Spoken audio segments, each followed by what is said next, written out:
By everything that I went through, go Mm. after your dreams. Like, go after what it is that your heart tells you that you want to do. Because for me, it's worse to live in the what would have been and regret for the decisions I didn't make or things I didn't go for Mm. versus going and learning. Like, you're going to learn. And if you accept that failing is also part of succeeding, then that's all part of the big lesson. But if I were to sit back and wonder, I wonder what would have happened if I had actually, you know, done that nonprofit thing, put a little bit more effort into that. Man, I can't live with that kind of regret.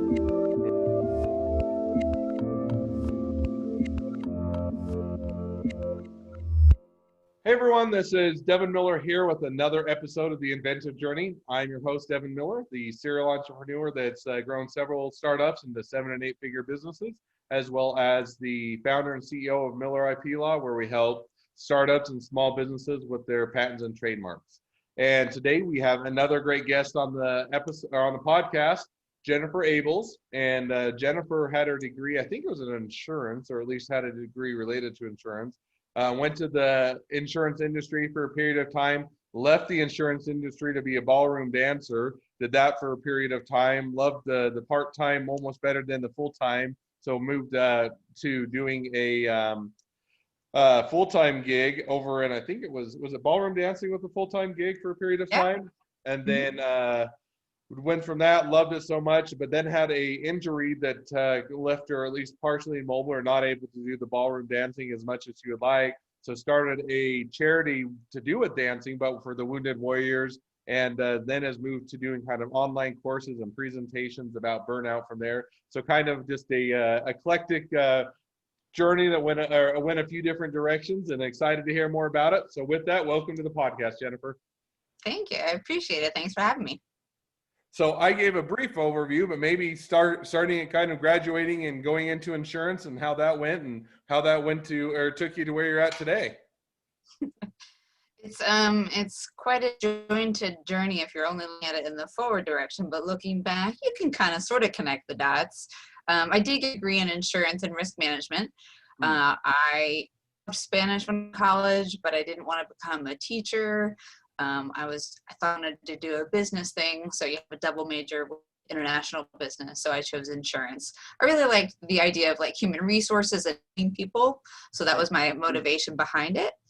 And then when my first job transferred me out to Pittsburgh, I didn't know anybody, and a lot of the office was older than I was, so I was trying to find a place to connect and how to connect with people, and that's when I stumbled upon ballroom dancing, and I was like, this will be a fun hobby. And then that hobby, I started traveling, competing, loved it, and had always been a dancer, so this was just kind of a new discipline to pick up within dance. So when they offered me a chance to teach full-time, I was like, wait, this is crazy, right? To leave behind my college degree, the job, the, expense account, the comfy, the like should do job versus the like, yeah, but this is what I really want to do. And it'll pay me. It won't pay me anything near where I was getting paid before. But, I consulted with my dad, and he said it's rare in this world that you find a job that you love. So you should go for it. So I did. And I loved it. I was teaching, and then I moved out to the DC area, was still teaching and competing. And then in 2003, I fell during a dance competition and injured my spine. Long story short of that is that I was out for 5 years with therapy and rehab, and left with a permanent partial disability in my spine. And then I decided I deserved a start over. So I moved myself to sunny San Diego, kind of doing the same thing again, where I didn't know anybody, had no friends, family, or job here. I just was like, I'll figure it out when I get there. I just knew, I was like, I'm not going to dance again.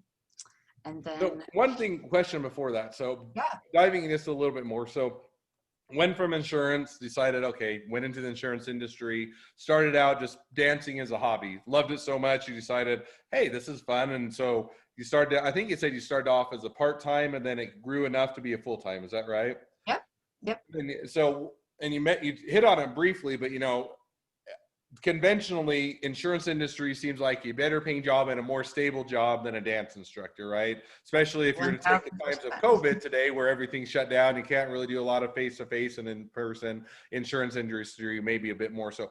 But you said, it sounded like you were wanting to move over, but you were kind of having the same question. So you mentioned part of it was talking with your dad, but how did you really make the leap of what seems to be a stable job to what seems to be chasing your passions? Was it just simply that easy? Was it over a period of months? Did you try and balance both full-time jobs, or kind of how'd you make that transition? That's a great question. I actually really thought I could balance them both. I thought I could do my corporate job 9 to 5 and then teach in the evening. And it started out that I was doing that successfully, but then I looked so forward to my evening job, my part-time work, that I didn't really care so much about my daytime work. And as I noticed my quality of work starting to slip, that's a definite like ethic line for me personally, in my personal ethics. Like, I'm always going to show up, I'm always going to give my best. And I was like, ooh, you're not doing that. So you need to make it, you need to make a change. And whether that change is that you drop that and pursue the more certain career path, or you drop that and pursue what your heart is telling you to do. So it wasn't necessarily that it was an easy decision, but I could see where I was not living in alignment with my own values by being sloppy in my daytime job. But also, being in my late 20s and looking around at people who hated their jobs, and that this was what I was supposed to aspire to. I was like, oh, I don't know that's not really a great path ahead. If they're in their early 30s and saying, I feel stuck, I wish I could do that, I wish I could pick up and leave. And I'm like, wait, why can't you? Why do people feel so stuck? And I do feel like there's a definite part of me that kind of lives by the motto of like, what's the worst that could happen if it doesn't work out? You still have a college degree, you can go back and do something. But I dove right in. And if it wasn't for my injury, I'd probably still be running a ballroom dance studio in DC. Okay. Yeah. No, I think that gives a good insight as to kind of how you made that decision. So now, question before we dive into after you got injured, but why you're doing ballroom dancing. So you finally made that decision. You said, hey, work is slipping, not what I enjoy. I have a passion. I think I can make that. I've been offered an opportunity. This is a full-time gig. Was that prior to the injury, did that go smoothly? Was it chasing your dreams? Was it everything you thought of? Was it more hard or difficult, or kind of how did that path go for you? It was not like that it was so easy, it was simple. Like, the adjustment income wise was like the only real hiccup, but I loved what I was doing. I've always been a teacher. I love teaching. So to switch to becoming a dance instructor and then getting to feel my own passion of competing in the weekends, it was like, I had no reason to look anywhere else. Everything was so fulfilling for me.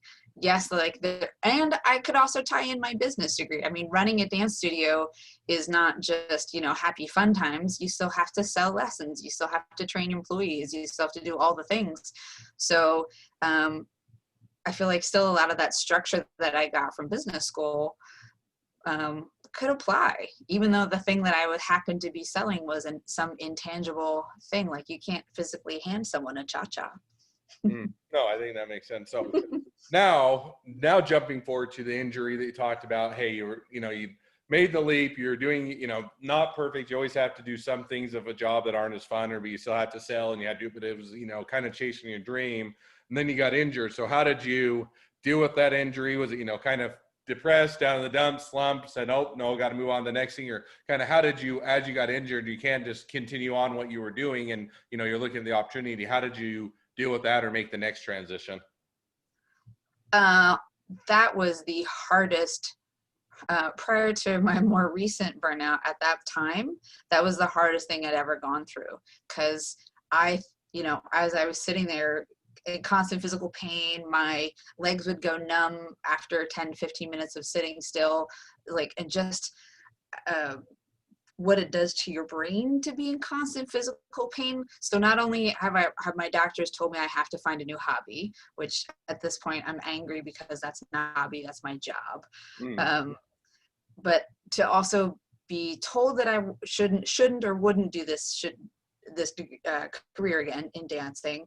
But also anytime I tried to move being in pain, it was like, wait a minute, I thought this is what the journey was supposed to be about. I thought the journey was you find your passion, you follow your passion, your happily ever after comes right after that. And I was like, that's what the movies say, exactly. And then I was like, I thought I was lucky because I figured it out in my, late 20s that this is what I was going to do. And it was really confusing for me. And it's part of it's the start of the work that I do now in doing personal development with my online programs, is that I had my whole identity, like as a human, all of my value kind of wrapped up in this job. So if I didn't have the job, I had a really hard time feeling like I don't know what my place is in the world, because I thought I had it all figured out. And I thought I had it all figured out. And now that it's gone, now I don't know what to do. So it was a long battle, both with my physical injuries and my mental injuries. So I did a lot of therapy to try to come out the other side a little bit stronger. And I'm really fortunate that I had great friends and family who also, loved me back to health. Right. Well, it's always great to have that support system, and it can oftentimes make the difference between a good and a quick recovery and a longer, less effective recovery. So For sure. So now, then after you kind of dealt with you're out of commission, you had the injury, you couldn't do that. Then what did you do during that time when you had the injury? Does that, we talked a little bit before the show, you moved on to the Wounded Warriors and incorporated with them. So is that what you did as soon as you had the injury? Next day you went to Wounded Warriors, or how did you make that transition from dance instructor chasing your dreams over to Wounded Warriors? Well, with the injury, I was out of work for five years, and I had multiple surgeries during that time. So my sole focus during that time was recovery, and also recovery of my mental health as much as my physical health, to get strong enough again. And I had a fear. I was living in the Washington, D.C. area at the time, and I kept getting so afraid that I was going to slip and fall on the ice and reverse all of the progress I had made.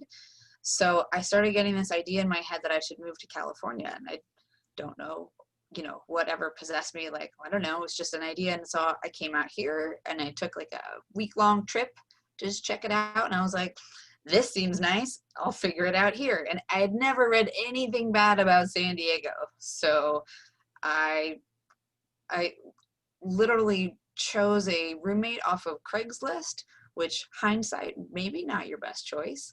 No, she turned out to be great, but just kind of like a scary, like, oh, that's a thing. So how did you, first of all, you were in New York and then you moved to California, both of which are fairly expensive places and aren't cheap. So were you on disability at the time? Did you have family support? Did they help you out? Or unemployment, or how did that work? Or, how did you kind of make a living during that time when you're doing all the recovery? So I drained all my savings for sure. I also had work comp as part of it, but then my family really helped me through the rest of it. And when I told my my family that I was thinking about moving to California, my dad just kind of threw up his hands like, I know better than to argue with you. So let's go. I guess this is what we're doing. Okay. So they helped get me, started out here. And I started looking for jobs in insurance again, insurance or sales, because in the dance world, I have a ton of sales training, and the fact that I could sell an intangible object like a dance lesson to me was like, that's my confidence of I can sell anything. I've sold insurance policies. I don't want to go back to that, but if I have to, I will. And I actually did interview with some insurance companies, and I had an interview for another sales job, and I almost took it. But at the time, I just started 1 day a week volunteering at the Naval Medical Center in San Diego, teaching teaching this one dance class. And it was one of those, dance is like a skill that once you have for life. Just one of the things that I love about ballroom dancing. So while I was looking for other jobs, I started teaching just on the side, and only a little bit, and only new people, things that wouldn't put my back and my health in jeopardy again. So while I was there, the owner of the studio where I was teaching is Mary Murphy from the Fox TV show So You Think You Can Dance. And she sent me out to the Navy hospital to teach, like I said, what was supposed to be a 6-week class. And it just started kind of growing, and I felt really passionate about this kind of new mission of, you know, the gentleman I was working with when I first started were all Marines and sailors, combat injured from Iraq and Afghanistan, had lost one or more limbs. Most had been fitted with a prosthetic, could walk, could run on their prosthetics. So dance was it was a physical therapy challenge to spin and to move in different directions. But there was also a cognitive piece of it for those with traumatic brain injuries to be able to remember a series of steps. And then those who also had post-traumatic stress, who were having a challenge, you know, feeling depressed, feeling isolated, and finding a way to connect through dance. So it was one of those where, looking back, I'm like, oh, if I went through this whole terrible injury, at least it gives me some compassion and understanding and empathy for what these folks are going through, of constant physical pain, losing your career, being in depression. So there was a lot that I could relate to, even though obviously I don't have any relation of what it's like to be in combat, but going through injuries and pain and all of the things. And that dance, you know, dance is what took me out of it. But if I then could bring dance back into my life in this really meaningful way, it felt like so purposeful, that it started taking on a life of its own. And like I said, I interviewed for another sales job and I almost took it, but they wanted me to give up the dancing at the hospital, the Navy hospital. And I was like, oh, something in my gut tells me don't do that. No, and what's interesting, and I'm trying to look up, or was trying to look up the episode as you were talking, because we had on one of the previous episodes of Inventive Journey, we had what was a combat veteran, and he actually had, and it started out kind of as, and I'll see if I can find the episode number as we talk, but he had more of a traumatic brain injury, he served a few tours, and then he actually came back was recovering from his injury, was using biking as a way to kind of work out, and then he had a bike crash, which actually then caused the final kind of blow that created the traumatic brain injury. And he went through and talked about how he would go to the store and he wouldn't even remember why he was at the store. He'd walk out and he wouldn't remember how to get home, and he'd have to call his wife up and say, where am I at and how do I get home? And so I certainly get, working with those individuals, and heart goes out to all of them. And, certainly one that I think would be a hard thing to go through for anybody. So I think kudos to him and to you and to everybody that's, having the job of helping the veterans and those that are in need. So now you find that, you say, okay, I'm going to do Wounded Warrior. I'm going to make that as my next kind of passionate job and something I can have an effect on, and really what I can do to make it better. How did that go? And then how did you also move or transition over to online courses and talking about burnout? The nonprofit is something, I have a degree in business, but we never studied nonprofits in school. So I had an idea in my head that, well, I don't think that these, America's sons and daughters, I don't feel like what they've gone through, they should then have to pay for dance classes or pay for any kind of therapy. Like, doesn't this sound like, in my head, I'm like, doesn't that sound like a nonprofit is? And I called one of my former dance students in the DC area, and I asked him, he's an attorney, and I was like, hey, isn't this a nonprofit idea? And he said, sure is, go form a board of directors. And I was like, do what now? So, I went to the library, I got a ton of books on nonprofits and how you start them. And I just started sharing with as many people as would listen to me, what it was I was doing, what I wanted to do, what I could see happening, how I could see this growing, and that I needed help for the parts that I didn't know, that I didn't understand. Like, I really get the what I'm doing and why I'm doing it, but the like logistics of how I'm going to need some help with. So, you know, as that started to grow, we started to get different locations, and by the end we had 4 locations throughout the US, and we sponsored salsa night in Afghanistan. I had been invited to the White House in 2016 for it was called the United States of Women Summit, specifically for the work that we were doing with female veterans with military sexual trauma, and how dance was helping them regain control and balance and trust and all things that are really important. And as a side note, as you're thinking, so I did look up, it's episode 20 if you ever want to check out. It's perfect. just, name is Michael Malone, and it's kind of just dovetails in with a lot of about working with veterans. So it's a cool episode. So you did that. So now, so you did that, and it sounded like, you know, you got 4 locations. It was going well. You know, you're working on it as a nonprofit and as a charitable, making a lot of impact. And then did you get burned out, or kind of, you know, what happened after a period of time that led you to where you're at today? Well, the thing that I knew in the back of my head, but I didn't know real well, is the challenge of nonprofits, right? I mean, we can be heavy on the non part of profit. So there's the detail of what are you teaching, why are you teaching, how are you teaching, but then there's the like, this organization still needs to be run. We still need to raise funds.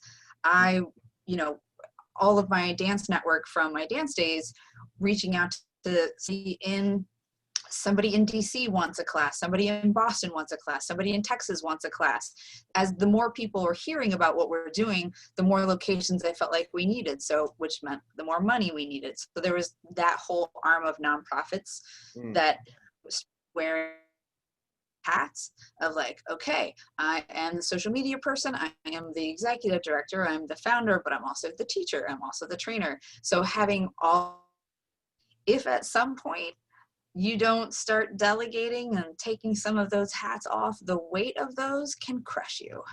And to me, that's where my burnout came from. I was getting sick, but I felt like I didn't have an option to slow. I had pneumonia 6 times in 1 year, and my doctors are begging me to slow down and to stop. And I'm like, I can't. I have this thing, and it's only me. And if I'm out, there is an organization. I have to keep going. And I was working a second job at the time as well. Again, just to try to keep myself afloat while I could keep my charity afloat. And it got to be too much. And at some point it was either I was going to go or the organization was going to go. So I had to step back. I took a medical leave of absence. And after a month, it was really clear that I needed to resign. So I found my replacement, hired my replacement, and resigned and let go, which was its own challenge. And then really faced where I was physically injured, but also in that really exhausted, depressed mental space again, similar to like I was with my dance injury. That, man, I just spent 7 years building up this thing, and I'm like, oh, no, this is my new purpose. This is what I'm supposed to do. And now it's gone.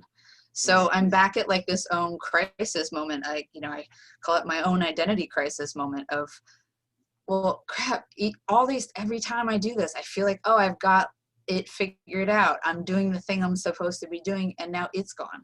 So that's really dovetails into like the work I do now is helping other people either realize when they're in that. A lot of people already know that they're there, but there's this chord that, especially in the US, where we connect our value and our worth to our jobs. You know, when he asks you what you do, you always tell him about your job.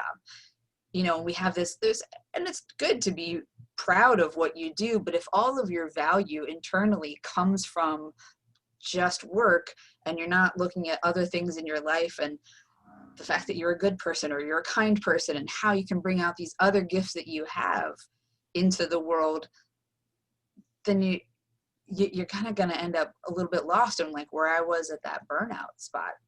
So now that work I do is taking people through literally through the steps that I took over the last several years to get myself out of that really dark space of how do you find your worth? How do you, once you're lost and down this path and don't know how to find your way out, how do you find a little bit of light to keep going? No, I think that makes complete sense. And I think it's one where people can oftentimes, especially if you get hit a few times, it's how do you pick yourself up? How do you keep moving forward? How do you deal with, life's uncertainties and how to make sure you don't get burned out and how to make sure that you are able to continue doing the things that you love. So yeah. With that, so now as we get towards the end of the podcast and we've heard your journey, I always have two questions that I ask about your journey, so we'll jump to those. So the first question I ask is, what was the worst business decision you made and what did you learn from it? It's a really great question because I think a lot of entrepreneurs go through the same process of taking on too many roles and not delegating. There's a great John Maxwell book, Talent is Never Enough, where he talks about do the things that you're talented in and then find other people who are talented in other categories. There is no need for me to be keeping spreadsheets and trying to learn accounting for nonprofits when what my talent was training and teaching and speaking and all of these other things. But I was spending so much time and frustration and energy in an area where I'm not good at. I have to start from scratch. There are other people that could have done that. But I was like, no, I should probably do that. I should save some expenses and do it all myself.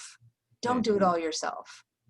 Talent is never enough. Just your own talent. Find other people who are passionate and can do the things that you can't do or that you don't enjoy doing. I promise you, like I found someone who loves spreadsheets, loves QuickBooks.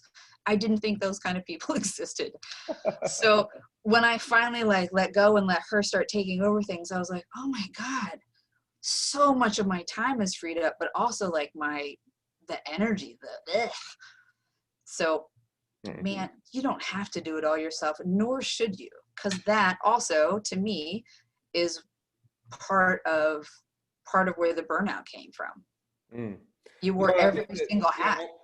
Almost to that. I mean, a lot of times you kind of tell yourself, well, hey, I can do this quicker, I can do this better. And if I hire someone on, I'm going to have to train them. I'm going to have to bring them up to speed, or I'm going to, that's going to take longer and I'll just try to do it myself. And that's kind of one of the lessons I even learned kind of similar to that is, hey, even if, first of all, you can't do everything the best. There are other people that are more talented. But even if you were to say you are the best at all the different things and you could do the best, you're still hampering what you're able to do, how much you're able to do, how many people you're able to reach, and all of that by not bringing other people in, by trying to keep it all to yourself. You're limiting your ability to grow and to expand the business and do all, accomplish everything that needs to get done. So I think that's a good lesson learned and, mistakes that oftentimes is made.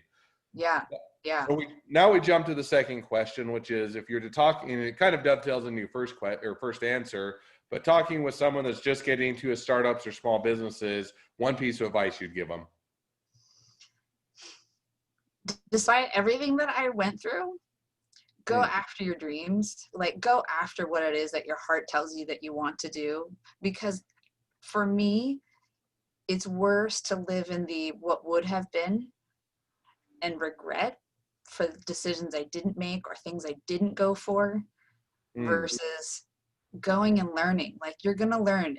And if you accept that failing is also part of succeeding, then that's all part of the big lesson. But if I were to sit back and wonder, I wonder what would have happened if I had actually, done that nonprofit thing, put a little bit more effort into that, man, I can't live with that kind of regret. No, I think those are both good lessons to learn, good pieces of advice. So as we wrap up, if people want to learn more about, what you're doing, about avoiding burnout, about your courses and your information that you provide and anything else, what's the best way to reach out to you or connect with you? Website's the easiest way to go, which is JenAbles, JenAbles.com. All right. Well, I encourage everybody to check out the website, find out more, and certainly utilize your information and your courses and whatnot to be able to avoid burnout and to be able to also follow their dreams. So Well, it's been a pleasure to have you on, Jen. It's been fun. It's been interesting to hear your journey. Now, for everybody else that is a listener, if you have your own journey to tell, feel free to reach out to us at inventivejourneyguest.com to apply to be a guest on the show and tell your journey. If you're a listener, make sure to click subscribe on whichever platform you listen so you get notifications as all the new episodes come out. And lastly, if you ever need help with patents and trademarks, feel free to reach out to us at Miller IP Law. Well, thank you again, Jen. It's been fun. It's been a pleasure, and wish the next leg of your journey even better than the last. Thank you so much. All right.